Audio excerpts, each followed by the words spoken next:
Empreenda Mais é um programa de empreendedorismo da TV Manaim, um veículo de comunicação da Igreja Cristã Maranata. No tema de hoje, nós falaremos da criação de startups. E nós temos aqui dois convidados para falar desse tema que é relevante e um tema desafiador, porque a maioria das startups, às vezes, elas não chegam ao seu final. Startup, normalmente, são empresas que elas têm como pilar, como base, né? As características de uma startup são de que ela é escalável, ela é lucrativa e ela é também inovadora. Então, esse assunto interessa a muitos e nós estamos aqui com esses dois convidados. Rodrigo Miranda criou 3 startups aqui no estado do Espírito Santo, hoje mora em São Paulo, mas é capixaba, né, Rodrigo? Criou 3 startups, vendeu para 2 grandes companhias, a Sapori e as lojas Americanas S.A., continuou lá por um período, depois abriu agora a empresa VPX e também preside, né, num SAF, uma aquisição, um time de futebol chamado Rio Branco, que é o maior time aqui do estado do Espírito Santo. Rodrigo, seja muito bem-vindo, estamos alegres de tê-lo aqui conosco. Eu que agradeço por esse convite maravilhoso aqui, falar desse tema. Pude viver de dentro, tudo que tem de muito legal, todos os desafios, e eu acho que é sempre bom a gente compartilhar isso, né, para as pessoas entenderem oportunidades e também os desafios aí desse mercado, vamos dizer assim, de startups, né?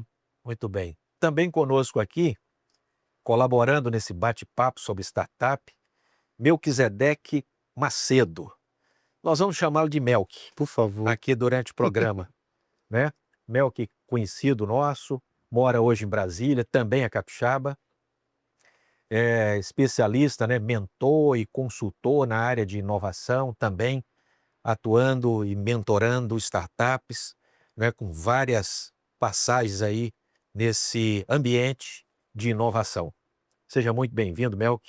Muito obrigado, Prazer tê-lo agradeço conosco. essa oportunidade e é muito bom falar desse tema que a gente convive no dia a dia e é uma tendência já de alguns anos, certamente tem muito que ser democratizado esse tema, né, por isso Muito estamos bom. aqui. Mas vamos começar com você então, Melk. Perfeito? É, startup, quando nós falamos startup, sempre você pensa em tecnologia, né? Os desafios, MVP, aquela coisa toda de tecnologia. E a pergunta é, startup hoje, esse conceito é só para empresa de tecnologia ou inovação, quando você inova mudando o modelo de negócio, também se aplica? Muito boa pergunta, Aníbal, porque nós vimos uma transformação a respeito desse nome. No início, estava um sinônimo de startup a negócios com base tecnológica, então era quase sinônimo. Mas foi percebendo que startup é um modelo que vai se construindo e que pode usar a tecnologia como meio. E é justamente os pontos que você trouxe. Então, são negócios que trazem dentro de si algo inovador, algo diferencial. Geram um diferencial competitivo, usam a tecnologia para gerar mais escala. Então, enquanto, por exemplo, um negócio pequeno, uma padaria, uma oficina, consegue, de alguma forma, servir um público, e para ele servir 2 vezes esse público, ele também tem que, às vezes, aumentar 2 vezes. Nós vemos startup com outro modelo. É alguém que consegue escalar, tendo, por vezes, a mesma central de custo. Então, hoje virou mais um modelo do que, de fato, algo como tecnologia como fim. Tecnologia é meio e pode ser usado. Tanto é que nós temos startups em diversos setores, como bioquímico, biológico, que não usa a tecnologia como software, mas usa, assim, ciência e outros aspectos, que são as deep techs, por exemplo. Então, acho que esse conceito tem se derivado e são negócios inovadores, se eu pudesse dar um novo nome, assim. Muito bem, nós vamos aproveitar bastante aqui o Rodrigo Miranda aqui com a gente, porque o Rodrigo ele criou, como falamos no início aqui, 3 startups, né, Rodrigo? Vendeu as 3 startups num período até curto, né? Chama exit, né? Essa saída da startup, com sucesso, né? 3 negócios com sucesso. Um deles foi uma loja autônoma. Eu me lembro, Rodrigo, de ter ouvido falar nessa loja autônoma lá, acho que 2017, por ali assim, aqui na Praia Exatamente. do Canto, aqui em Vitória. Dia 6 de dezembro de 2017 foi a É, inauguração. por ali, e eu fui lá só para conhecer a inovação. Eu acredito que muita gente fez isso, acabei comprando alguma coisinha lá também. Sim, Mas, assim, você criou a primeira loja autônoma da América Latina, né, em Vitória, no Espírito Santo, depois expandiu para São Paulo e outras capitais. Mas qual foi o desafio, assim? Eu sei que são muitos desafios, mas o que que te levou? E outra coisa, isso é varejo ou é tecnologia? legal, Dentro até daquilo que o Melk falou aqui, sobre também startup vai além da tecnologia, né, porque você tinha uma loja de varejo, legal. mas também aplicada à tecnologia. Acho que é legal a gente contar brevemente o início da Zite, que foi em 2016. A Zite começou como um outro negócio, como um negócio na área de distribuição de alimentos, etc. E um ano depois, esse negócio de distribuição, a gente viu que ele não era escalável, Ok. como vocês já pontuaram. E eu tive um grande mentor, fui muito abençoado com pessoas que entraram na nossa vida e foram ajudando ali a gente, né? Um grande mentor que foi o Diogo Roberto, fundador do PicPay, que eu conheci ele no final de 2016 e ele pegou para nos ajudar a repensar o modelo de negócio. E ali daquela Zite distribuidora no início, ela se transformou numa ideia de criar uma loja de conveniência autônoma. Então, isso tudo não era a minha vontade inicial. Eu fiz faculdade de engenharia, não era para empreender, mas eu simplesmente não consegui passar em processo seletivo. Então, eu fui meio que levado por esse caminho. Eu gosto de falar isso porque hoje muita gente, eventualmente até quem está vendo a gente em casa, pode achar assim, pô, o Rodrigo, o Mel, que nasceram com a veia. Não tinha veia nenhuma. Simplesmente Muito esforço, né? eu fui empurrado, assim, falando, cara, vai, faz alguma coisa, etc. Eu não teria coragem de voltar para casa e dizer pro meu pai, para minha mãe, que eu não tinha onde trabalhar. Então eu falei, cara, vou começar algum negócio. A ideia inicial era tão simples como essa. A gente não sabia o que era startup, não sabia o que era investimento de risco, etc. E aí o Diogo foi nos ajudando por ver que a gente tinha uma capacidade de execução. Ele tirava o tempo dele e ia dedicando pra gente ali. Nesse período, o PicPay já estava O funcionando. PicPay já tinha sido até vendido já para a holding lá da JF. Já tinha sido até vendido.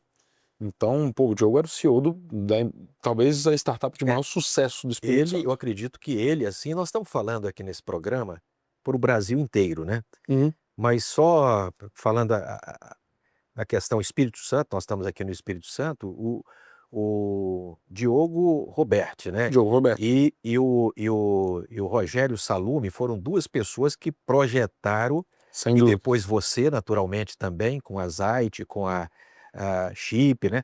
Projetaram o Espírito Santo nessa questão de novidade, de inovação, de Total. tecnologia e tudo mais. Eu cheguei com um caminho mais pavimentado. O Rogério começou a vender vender vinhos, alimentos, etc., lá no início dos anos 2000. E o Diogo, o PicPay começou em 2012. Eu só fui chegar em 2016, então estava bem mais pavimentado. Inclusive, esses dois caras me ajudaram, hoje são amigos, etc. E aí a gente transforma ali em 2017 a Zite nesse negócio de lojas autônomas, loja de conveniência autônoma, na Praia do Canto, que é um bairro aqui de Vitória, capital do Espírito Santo. E foi um negócio que movimentou muito, né? Essa loja ela durou 3 anos, foi um grande sucesso aqui. E foi o que nos permitiu levar e abrir outras lojas autônomas. Para quem não sabe, eventualmente, acho que é legal, né, Aníbal, a gente conceituar. Uma loja de conveniência que você entra sem ter funcionários, você compra ali tudo que você quer com o seu próprio aplicativo, paga a conta e sai Faz uma 24 horas leitura aberto. facial ou Facial, QR os QR Code e Codes, tal, exato, entra e sai exato. e compra. Mas tivemos uma série de desafios e a sua pergunta ela é sempre muito pertinente. É varejo ou tecnologia? No início eu achava que era mais tecnologia. Como muitas vezes a gente comete esse erro nas startups de achar que a tecnologia é o fim ou que ela é tudo. E depois eu entendi, cara, a gente pode ter a melhor tecnologia do mundo. Se eu não tiver o produto certo na prateleira, com o preço certo, vendendo para o público certo, não tem tecnologia que faça esse negócio ficar de pé. Sim. Então, a Zite, ao longo dos anos, tive lá de 2016 até 2022. Então, ao longo desses 6 anos, a Zite se tornou uma empresa de varejo que se utiliza de tecnologia para ter um modelo mais escalável. Você, Rodrigo, é um jovem ainda, né? Obrigado pela um jovem. gentileza. Pois é. Recebeu um prêmio, inclusive, da Forbes, né? Que foi, acho, o primeiro capixaba que recebeu aquele prêmio, né? Primeiro capixaba homem, teve uma mulher que teve uma recebeu mulher também, também a que Júlia. recebeu, né? Então, mas assim, você teve alguns atos de ousadia. Eu conheço um pouquinho da história, não toda a história, mas eu conheço um pouco. E ele teve alguns atos, Melqui, e para você que nos ouve aí, de ousadia nesse momento startup. Por exemplo, quando você colocou uma filial em frente ao Carrefour em São Paulo. Como é que é isso? Exato. Que coragem é essa? Enfrentar logo um gigante. Coragem ou irresponsabilidade, né? Cara, a gente era super novo. 2016, 2017, a gente tinha 24, 25 anos, 25 anos. E eu acho que essa irresponsabilidade, às vezes, ela faz um pouco parte das startups também. Não tô querendo filosofar ou trazer algo muito espuma, não, mas às vezes faz Mas é um uma pouco coragem do de jovem, testar. normal, Faz né? parte. Correr riscos e tal. É aquele negócio do não sabendo que era impossível, né? A gente às vezes vai lá e faz alguma coisa. E quando a gente foi para São Paulo é o maior mercado quase de tudo, né? Do varejo não seria diferente. Então, assim como tem muita oportunidade, também tem muita competitividade. Todos os mercados são muito competitivos. É difícil ganhar dinheiro em São Paulo, criar negócio em São Paulo. Então, quando a gente sai do Espírito Santo em 2019 para abrir uma loja em São Paulo, a gente falou, cara, a gente quer um ponto comercial que seja, assim, espetacular, bem localizado. E a gente olhou vários e um deles era na rua João Cachoeira, lá em São Paulo, em frente a uma loja do Carrefour. Quando a gente bateu o olho, a gente falou, pô, é aqui. Porque a startup, muitas vezes, você tem que provocar um pouco o mercado. Você tem que provocar um pouco o mercado para ver que é diferente, para ver que existe uma opção, etc. E a gente achou que ali seria o ponto ideal para isso. Era literalmente em frente. Quem for de São Paulo sabe. E o resultado disso aí? Resultado, tem um negócio interessante. Um mês antes da gente abrir a loja, a Paula Cardoso, que era CEO lá do Carrefour, ela, através de um amigo comum, ela me ligou, mandou mensagem, a gente se falou, e a gente acabou, a loja estava quase ficando pronta, ela me ligou e falou, vamos abrir em conjunto a loja. Com o Carrefour. Com o Carrefour. Então, um mês depois dessa ligação, a gente inaugura a loja em conjunto. A primeira loja do Carrefour autônoma no mundo foi no Brasil junto com a Zait. Então o Carrefour fazia a operação de varejo, toda a parte de reposição, fornecimento de produtos, e a gente lá na Zait ficava focado na tecnologia, na experiência do cliente ali, né? Ou seja, saiu melhor do que a encomenda, tive uma experiência. Mas eu sei de uma bacana. outra boa sua que eu queria que você contasse. Como foi aquela história do McDonald's? Como é que o McDonald's começou a vender dentro do seu... No aplicativo, da Chip. No aplicativo da já Chip. não é Zait, mas já é outra startup, né, que você participou, que Exato. você fundou. Exato. E ali você começou a vender McDonald's sem ter o McDonald's no aplicativo. Exato. Você está por dentro das histórias. A Chip, contextualizando para o pessoal. Eu conheço um pouquinho, né? Talvez você pode falar outras aqui. Tem muita história bacana. A Chip foi uma startup, uma empresa de delivery, né? Ou seja, esses aplicativos que a gente tem hoje, lá em 2017, a gente só tinha os aplicativos que entregavam comida. Então a gente criou a Chip para ser um aplicativo que entregaria de tudo: farmácia, supermercado, pet shop, tudo para o cliente final. E também contar com uma rede de entregadores já cadastrada do aplicativo para fazer a logística para os restaurantes. Não era o modelo da época. Isso que a gente vê hoje, todo mundo com a mochilinha do aplicativo, não era o que acontecia na época. Então a gente criou a Chip em 2017 com esse modelo de negócio, com essa proposta de valor. E aí a gente precisava trazer clientes para o aplicativo. E é muito difícil você conseguir botar, por exemplo, grandes redes. Os dois lados aí, né? Os dois lados. O cliente se interessa porque tem fornecedores. E o fornecedor se interessa porque tem cliente, o plano de saúde vive isso, todo mundo vive isso no início, né? A gente chama, né, isso de marketplace, né? São esses aplicativos que conectam, ou plataformas que conectam fornecedores com clientes. A gente fica ali no meio intermediando. Como que a gente ia fazer para trazer clientes já no mercado que já era competitivo em 2017, 2018?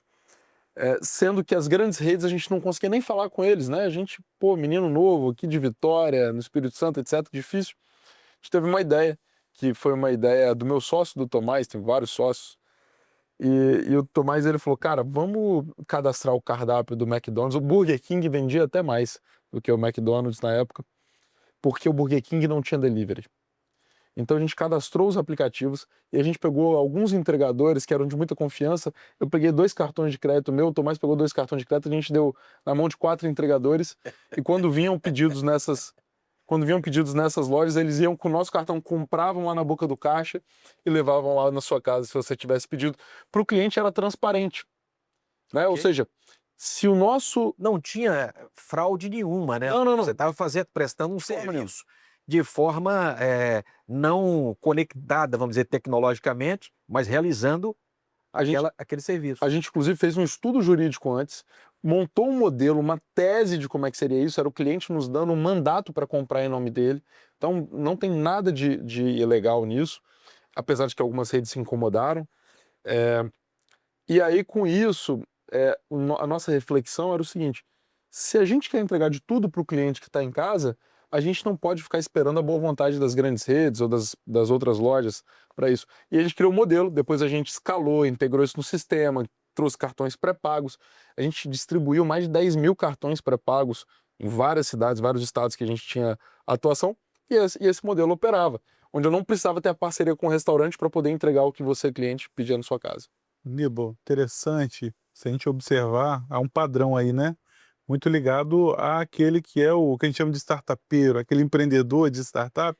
Um ponto importante, veja que o A Rodrigo... palavra startupeiro, então, eu já ouvi, É justamente comum no meio. essa pessoa. É um estereótipo. E por quê? Porque se você olhar os casos do Rodrigo, a gente vê aqui um apetite ao risco muito alto, mas especialmente a tolerância à falha. No meio das startups, Perfeito. diferente, né, Rodrigo, daquilo que se vive nas grandes empresas, há um risco muito grande e especialmente uma intolerância à falha. Você não pode errar. Se você for errado, você vai ser demitido. Já no meio das startups, esse risco ele cai porque quanto mais eu testo, mais eu aprendo, e quando eu aprendo eu tenho a capacidade de iterar, ou seja, de mudar algo. É aí E é que um entra- ciclo contínuo. É aí que entra aquelas expressões, erre rápido e acerte, Exatamente. faça a pivotagem, né? Pivota aí, exato. muda de direção nesse Exatamente. momento. Essa é uma característica clara daqueles que têm sucesso, porque ele aprende muito rápido, ele é ousado, ele testa, e se falhar, ele aprendeu. E se ele aprendeu, ele pega aquela carga e cria algo novo. Se Então, falhar, falou com meia dúzia de clientes, aí já não exatamente, coloca em mas a risco carga de aprendizado nome do na negócio. falha dentro da startup é muito valiosa, porque você sabe o caminho que você não vai ir, e você chegou mais perto do caminho do sucesso. E aí você vai seguindo. Então, a falha nesse ambiente, ela é bem-vinda, desde que ela seja rápida e barata. Estruturada, né? Eu acho que Exatamente. sempre você vai fazer um teste, isso não vale só para startup. Qualquer empresa, ela deveria fazer seus testes de hipótese. Puxa, eu acho que para eu vender mais, eu poderia colocar, sei lá, um novo letreiro aqui na frente. Vamos supor que seja isso. Tá. Tá bom, então se eu vou colocar um novo letreiro, vou fazer um investimento, etc., o que eu quero validar com isso? Eu quero validar que mais pessoas vão entrar na minha loja? Como que eu valido isso?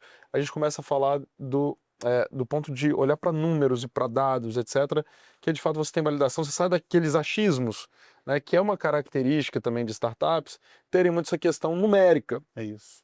orientada a dados. Olha, eu fiz um teste, aumentou a conversão de vendas, aumentou aqui o número de clientes que estão baixando o aplicativo, etc. É porque a inovação, ela tem que ser testada, né? Uma coisa que o cliente pode querer ou não, e você não tem como prever isso sem ter visto isso acontecer. Isso tem que virar quase que uma filosofia.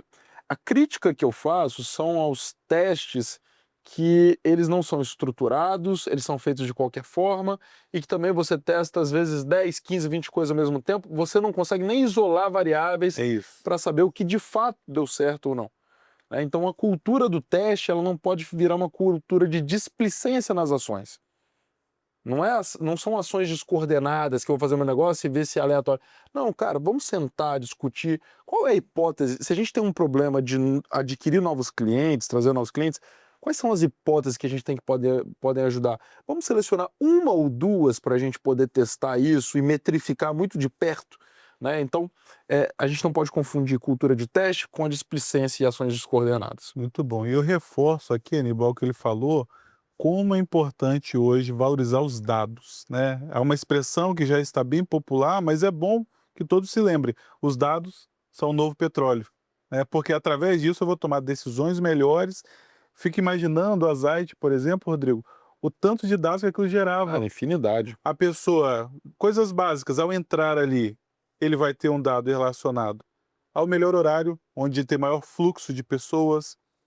Talvez o padrão, o público, né, que está ali é uma mulher, é um homem, vai analisar que tipo de produtos está sendo mais comprado e com aquilo ali ele vai melhorar as ações, vai botar produtos melhores ou mais específicos e vai vender mais. Enquanto, por exemplo, um negócio tradicional, uma mercearia, uma padaria ou um supermercado, por vezes não há essa captação ou essa captura de dados e perde-se algo valioso. Então, essa é uma outra característica de startups que é inerente. Hoje, quem não analisa ou não toma decisões baseadas em dados, ela perde posição. Então, e grandes oportunidades.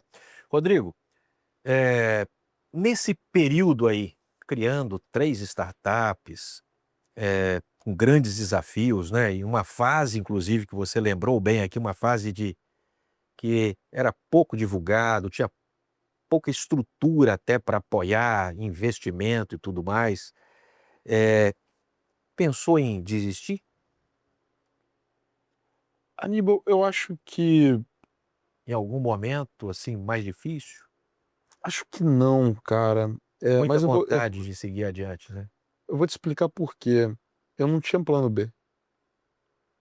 Não tinha Parece plano que B. isso é o mais importante para quem está no startup, é não ter plano B, né, velho? Mas eu não falo isso nem como um mérito meu. Nem como um mérito meu. Lembra que eu falei que eu não passei em processo seletivo nenhum. Eu não tinha outra coisa pra fazer. Eu não tinha alguém batendo na minha porta querendo me contratar. Eu acho que eu recebi uma proposta de emprego uma vez na minha vida, as pessoas não me chamaram. Então, você imagina eu com 25, 26 anos, com mais de 20 investidores, que essa parte eu não falei, né? Não, Mais de 20 investidores dentro dessas 3 companhias aí. dentro dessas companhias que botaram lá seu dinheiro, alguns milhões, isso anos atrás. 2 pontos. A gratidão que eu tenho com essas pessoas que apostaram, eu não apostaria em mim mesmo, lá atrás, de forma nenhuma. Eles enxergaram alguma coisa. Enxergaram alguma coisa.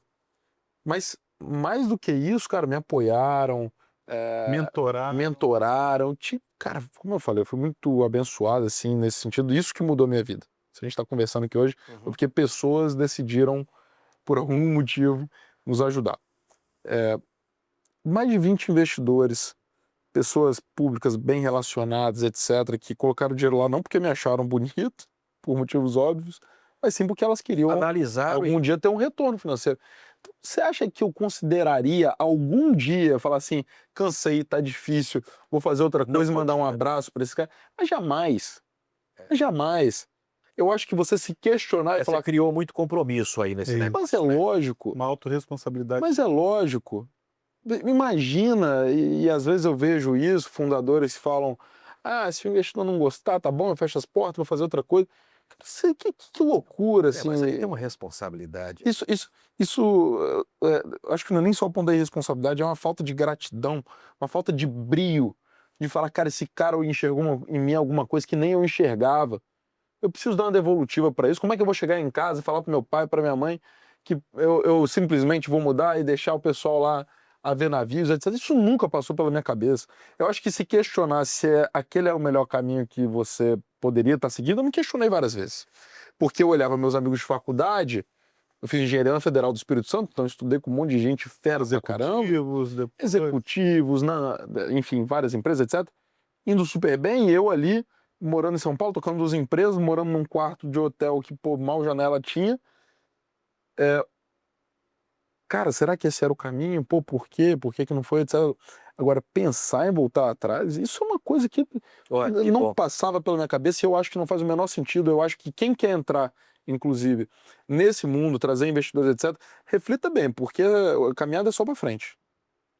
Tem que ser só para frente. Persistência. Tem que ser só para frente. Um projeto definido. E você tem que lembrar que você tem uma responsabilidade com toda uma palavra que eu nem uso muito, mas todo um ecossistema.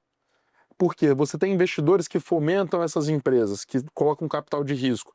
Se você vai lá e comete uma irresponsabilidade, simplesmente cansar eu não estou tratando aqui de problemas de saúde mental, etc., que são outro departamento, né?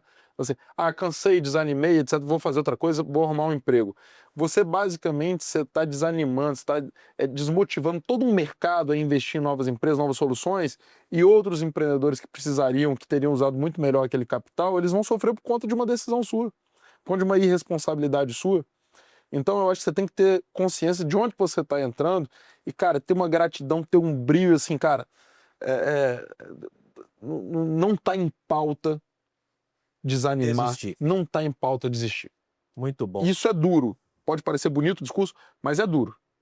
É duro. Chorar, né? Nossa, chorei lembro de um- algumas vezes no colo da minha mãe. Algumas Eu vezes. lembro de um que ele acabou vendendo muito bem a startup dele, você o conhece, e ele me disse assim: chorei muitas vezes, mas chorei de derramar lágrimas. Sim. Então, assim, para você que está aí nos ouvindo, a história do Rodrigo é uma história brilhante, mas olha, se calce muito bem para tomar uma decisão dessa, de investir numa startup, numa empresa de inovação, porque isso requer realmente muita persistência, né, Melk? É isso O que você daria de conselho a mais aqui? Já foram vários claro. a mais. Olha, O eu que ele acho precisa, assim, se lastrear para seguir adiante? muito bom. Hoje nós Ter plano vivemos... B jamais. E- Então, pelo interessa- que eu vi aqui, tem que ter só um plano. Exatamente. E o Rodrigo pode confirmar um aspecto. Nós Plano vivemos... nem é A nem é B, é U, né? Único. Exatamente. Hoje nós vivemos um momento que já está muito competitivo, né, Rodrigo? Como mais uma vez, o ecossistema de startups. Hoje, o conselho que eu daria é: encontre um problema relevante e grande o suficiente e seja obstinado naquele problema. Ao contrário do passado, Aníbal, onde nós valorizávamos muito uma solução. Eu tive uma ideia. Eu acho que vender isso aqui é muito bom. Hoje, eu preciso focar e ser apaixonado, pensar, dormir, acordar naquele problema. Porque se eu entender com profundidade um problema, a solução vai ser natural. Claro que entre o problema e a solução existe o desenvolvimento, existe o teste, a validação, mas o conselho que eu daria é: comece por um problema relevante, grande o suficiente para aquilo que ele está buscando, e conheça com profundidade. Mergulhe com dados, na prática, põe o chinelinho, né, Rodrigo? E vai entrevistar pessoas, vai falar sobre aquilo, não sobre a sua ideia que você pensou, mas entenda o que faz aquela pessoa chorar, o que faz aquela pessoa ter um problema a respeito daquilo, porque se você fizer isso muito bem, você vai ter um espaço no ecossistema e no mercado. Porque hoje nós vimos até isso, uma multiplicidade muito grande de startups também, porque foi uma onda, né, Rodrigo? O que a gente chama de hype, já houve um hype, há um ajuste agora no mercado, e você vê que quem persiste é quem faz algo relevante a respeito de um problema sério. E aí, eu acho que esse seria um aspecto que o Rodrigo entendeu muito bem, por isso ele foi pioneiro em algumas iniciativas, né? Pelo que você está falando, o mercado, então, os investidores e todo o mercado, ele, vamos dizer assim, acostumou com esse negócio, aprendeu, apanhou, errou também junto com todo mundo. E hoje tem alguma coisa mais, vamos dizer assim, Exatamente. apurada em termos de conhecimento. Tá mais maduro, né? Tá mais Muito, maduro, né, Rodrigo? né? Rodrigo usou a expressão ecossistema e eu queria só deixar isso. Hoje existe toda uma base no Brasil para alguém, ainda que tem ainda suas dificuldades, mas existem bons caminhos. Se você tem uma ideia, você tem as incubadoras que vão te ajudar. Se você desenvolveu essa ideia, você tem as aceleradoras que vão te fazer em rápido tempo com mentorias. Você começou aquele negócio e ele vai bem, você tem os investidores para colocar dinheiro para aquele negócio evoluir. Depois disso, você tem as aquisições, quando seu negócio dá certo. Tem apoio, né? Tem apoio, então Bem.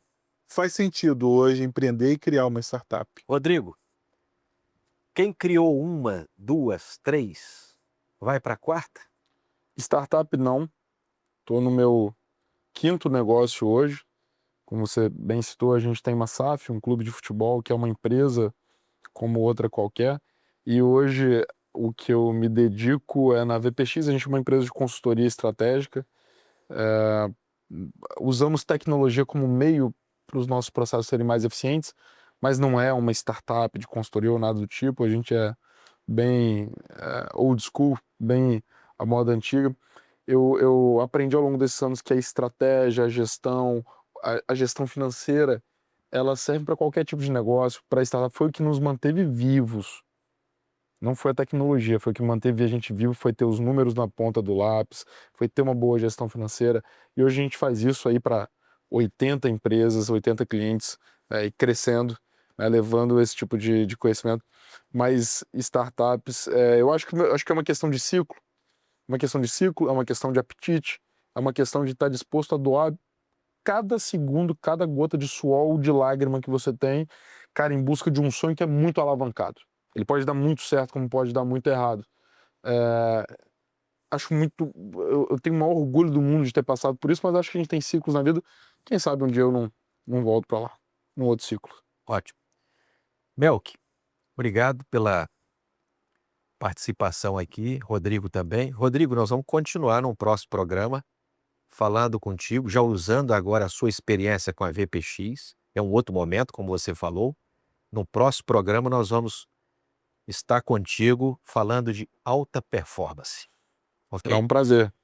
Olha, sempre que nós encerramos cada programa, nós deixamos aqui um versículo da palavra, né, da Bíblia. Nós vamos ler então um versículo que está no livro de Daniel, capítulo 12, versículo 4, que nos diz assim: E tu, Daniel, fecha estas palavras e sela este livro até o fim do tempo. Muitos correrão de uma parte para outra e a ciência se multiplicará.